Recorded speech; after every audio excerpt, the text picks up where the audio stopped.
ఏ true follower ఉండాలంటే what are you giving up to follow Jesus?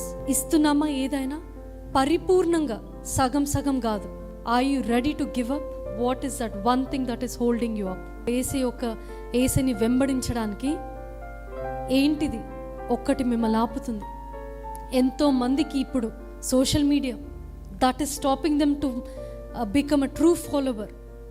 వెంబడిస్తున్నారనే బ్రహ్మలో ఉంటున్నారు, కానీ no, that is nothing but they are like professing Christians. ఒట్టి పేరుకే క్రైస్తవులు అని చెప్పబడే వారు వాళ్ళు. ఎంతో మందికి they don't want to give up.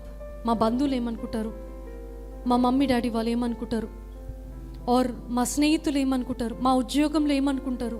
ఇంకెంతో మందికి ఏసే ఒకవేళ full time come and be my follower, సువార్త ప్రకటించు, సువార్త కోసం నిలబడు అని ఏసే ఎన్నోసార్లు చెప్తున్నప్పుడు లేదు, ఇంకా వినట్లేదు, ఇంకా మారు మనసు లేదు.